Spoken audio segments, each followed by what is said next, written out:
You know, I have a certain amount of discomfort with the oversimplification of a phrase like Magneto was right. Magneto, at his best, is a very complicated character who has a lot of very relevant observations about the nature of humanity, but whose actions are frequently, not always, but frequently not something that I would want to see encouraged. So boiling it all down to just Magneto was right tends to make me a little uncomfortable.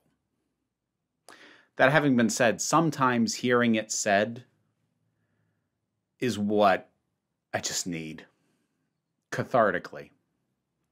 X-Men 97. You know, I really was starting to get the feeling that this show was not going to measure up to its 5th episode as it went on. That episode was phenomenal and heart-wrenching. And the episodes since have had some good points, but haven't been nearly as good and have had some stuff that hasn't really worked for me. And I was kind of just resigned to the idea that, okay, it peaked early is what happened. Then we got to this. Tolerance is Extinction Part 1. First of all, you want to talk about a loaded phrase. Holy cow. Second of all, this hits real hard.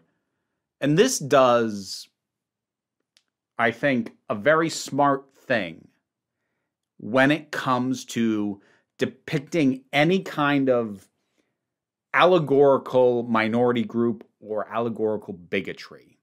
I don't want to get too bogged down into this, but the short version is, while the X-Men and many other fictional races, people, whatever, have at various points in various pieces of media stood in for one or multiple kinds of oppressed people, and I do think that is a good and valid thing to do, there is an inherent issue that often comes up, and it comes up with the X-Men, and it also comes up in, say, Babylon 5 with how it handles telepaths, which that's relevant. If you don't listen to the Council of Geeks podcast feed, there is a link in the description. I'm currently going through Babylon 5 with Jesse Gender.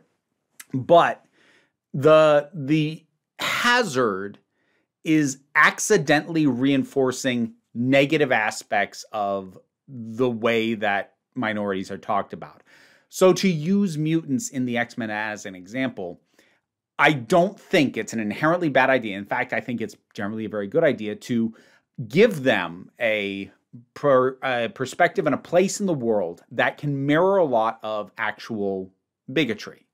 However, when you get overly specific and it serves as a one-to-one, there's an inherent problem with linking the mutants specifically to, say, queer people and the oppression of queer people, which is something that's happened a few times in various ways. The problem is that the bigotry against mutants, while out of proportion and awful within the narrative and the fiction, also has some actual justification, not the actions that are taken against them, but fear of them, because some of them could level a city with their powers.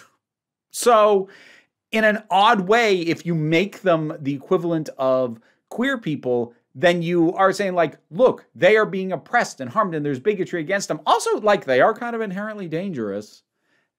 And that's a problem. And, like, I'm not saying that's a reason to never tackle these things or make these connections or do these allegories, but it is a pitfall. And generally, in my opinion at least, the best way to avoid landing in it, or at least completely falling into that, is to be not overly specific with trying to draw direct connections, or if you're going to do it with more than one group. So like within X-Men, sometimes you will get the queer comparison, sometimes you'll get an immigration comparison, sometimes you will get a racism comparison.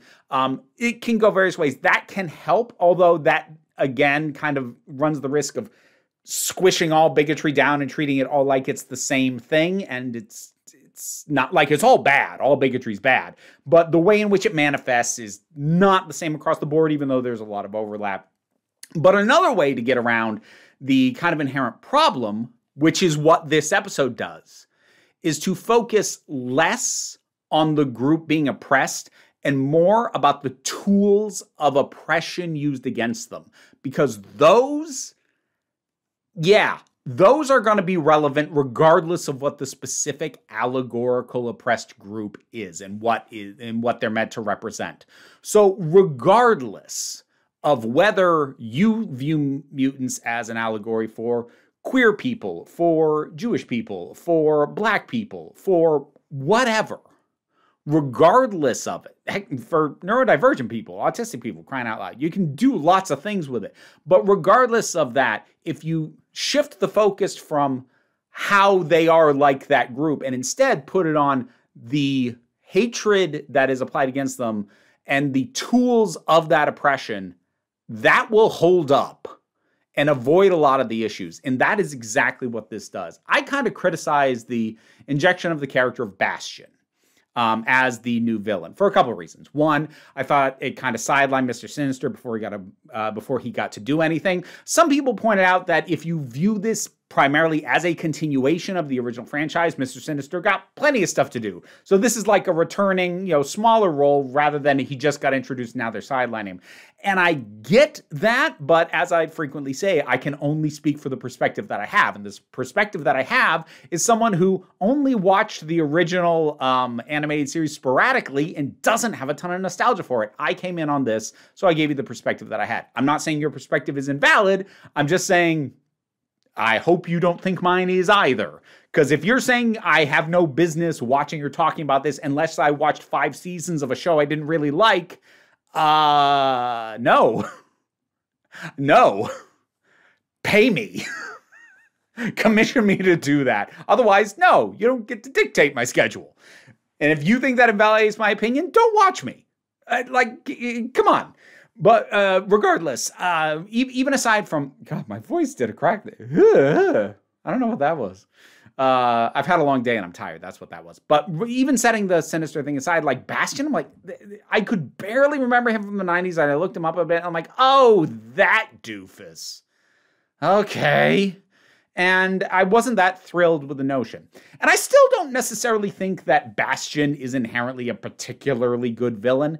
However, they are using him extremely well. Because just like a good villain can be poorly used or underused, you can take a mediocre generic villain, like he's just further upgrading of the frickin' Sentinel thing, which they keep doing. Like, here's Sentinels, here's Master Mold, here's Nimrod, now here's Bastion. Like, okay, let's just upgrade these things into infinity, apparently. That's not interesting to me. What they are using him to do, though, is real good. And I did something that I don't think I've done for the show up to this point, which is I took notes. I don't usually, when just watching something like that is this short. Like sometimes I'll take notes on things, but I had to write down some of the specific wording he used because honestly, a bit like, this will be a weird comparison, a bit like those last 3 episodes of She-Hulk that I really love, where they finally did something really, really clever with her and used her to expose a lot of the online misogyny. And they clearly knew what they were talking about because specific turns of phrase and the language used was like, oh yeah, I see that all the time. Very similarly, the things Bastion said, holy crap, does this all ring a bell in the worst way. Starting with why he did Genosha. Because this was actually fascinating, because you could make an argument like, okay, but aren't you creating more sympathy for the mutants? Well, his argument is, well, they were already gaining sympathy.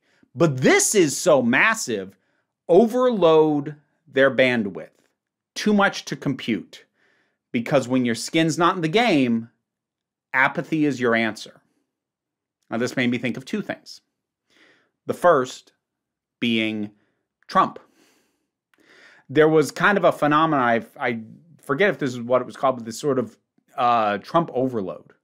When he first became president, every day there was such an overload of things he said or did that it became difficult to keep up and compute, and you burn out. You burn out on processing everything that's going wrong, because regardless of how much empathy you have for anybody in any situation, that you can't process all of it. And at a certain point, you start to shut down. Now, whether or not Trump was deliberately trying to do that, at least at first, or just that's how he is and we were stuck with it, 6 of one, half dozen of the other. But of course, the other thing it made me think of, which it couldn't have been referencing at the time it was written, well, at least not the current day thing, because this is a repeat of stuff that's gone on for a very long time, is the situation in Palestine. As the body count continues to rise and day after day of civilians, including children, are dying and not being helped or being herded into safe zones that then get bombed, at a certain point, if, as he said, if you don't have skin in the game, apathy is your answer. When atrocities hit a certain level, it gets really difficult to process because you feel helpless. And if you feel helpless, you can despair. You can try and fight back and probably be made to feel more helpless. Or you shut down and you get apathetic and you don't deal with it. So boy, did that. There was that one. Just the name of what he was doing. Operation Zero Tolerance. That one, yeah. As I hear people on the right talk about queer people, particularly trans people, and when someone at CPAC says that transgenderism must be eradicated from public life, they are saying we are not to be tolerated. Our existence is not to be allowed anymore. So that rings a bell. The way he tempts people into volunteering, and of course he then wipes their memory. They don't really know what fully they went in for. I invite them to be relevant again. This is how far-right recruitment works. There's a lot of anxiety, honestly, with almost every demographic. But if we're going to talk in the U.S., there's a lot of anxiety among young, cis, het, white men, a lot of whom are suffering under late-stage capitalism, same as the rest of us. The thing is, they had an expectation that they were supposed to be the beneficiaries of the system as it existed. And in many ways, they still are. They are still privileged. But unless they are already moneyed, they are still suffering.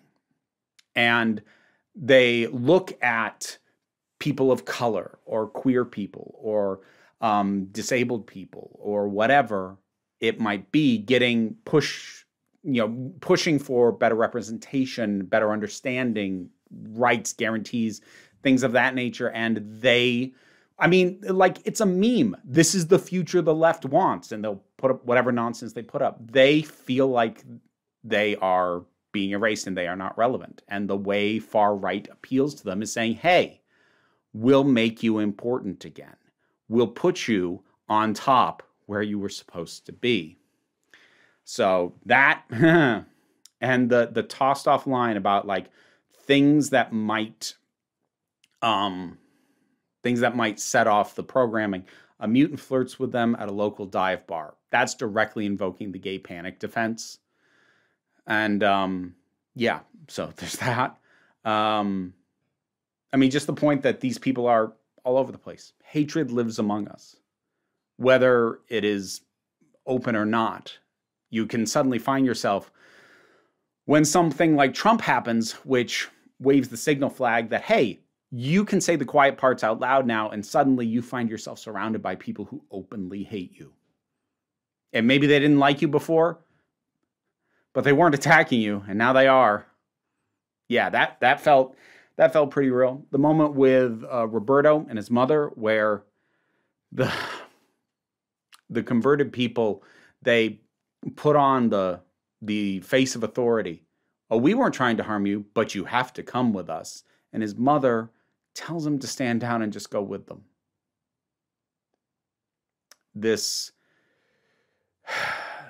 this appeal to authority, that somehow this is okay, and it's not. The action scenes were really, really good.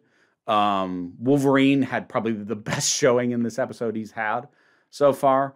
Nightcrawler got a highlight, and like Nightcrawler's probably my favorite heroic X-Men character. My favorite character overall is Mystique, but heroic X-Men character it's probably Kurt. I love him so much. The stuff that they did with Scott and Jean and Cable, actually pretty solid, pretty resonant, considering I don't really like 2 out of 3 of those characters almost at all. And the other third, I'm like, sometimes you're okay. So like the fact that that worked for me, that's pretty good.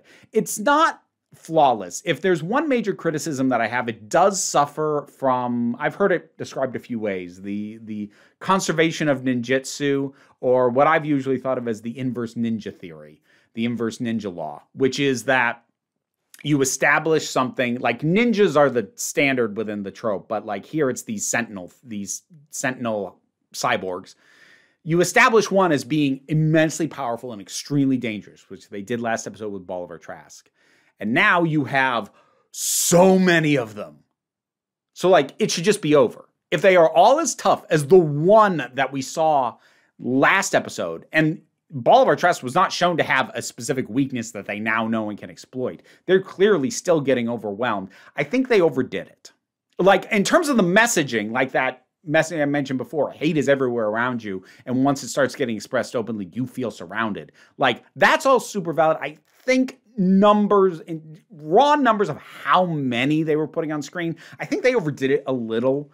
Now, it didn't go full inverse ninja law because they didn't all go down easily because like they're pulling themselves back together, they're reassembling. They're still clearly dangerous on a one-on-one basis, but still, given how much damage Bolivar Trask did on his own, the minute 10 of them show up on screen, I'm like, this should just be over. Like so it suffers from that a little bit, but it still handles it well enough by, like, it's not like the heroes trounce them. The heroes are in rough shape. And then at the very end, we have the return of Charles Xavier. And I'm going to put my foot down on this. This should have been the first time we saw him. That whole sidebar in space shouldn't be there. Cut it. Reintroduce him here. Now. Like, give us quick rundown of backstory, start of next episode, but bring him in here. Don't establish him as alive prior to this. I think it would have hit even harder. Because at this point, it's like, well, of course he's going to show up. We're just waiting for him. And then there's Magneto. And as much as I stand by my opening statement that Magneto is a complicated character, and I do think that oversimplifying it down to Magneto is right it's not something I'm super comfortable with. But I will say, in this moment, in this episode, yeah, I get it. I get why she said it, and I get why he does what he does. I get why he goes as big as he does, because it's unacceptable. And he has the power to really, truly, deeply, profoundly do something about it. And I cannot blame him for doing it. We'll see where it goes with part 2 on this, but for right now, this is the best episode since episode 5, definitely. I would have to think about it. If it's not as good, it's real close. And that was heartbreaking, but also really good to see. What did you think of this episode? Whatever your thoughts are, drop something down in the comments. Let's talk about it. Patreon pays the bills. Enables me to do this as my living. Even if you can't help me out that way, like, share, subscribe. Those all help, but don't worry too much about that. We try and take a relaxed attitude around here. You know what? For the way this hit me, no, I'm going to do the main channel sign off, because if this hit you the way it hit me, especially, I want you to remember that you are beautiful. You are valid. And you are loved. You are the council. I'm just running the meetings. This is the break room, so we try and take a relaxed attitude around here. So you can just come on back next time you need a break.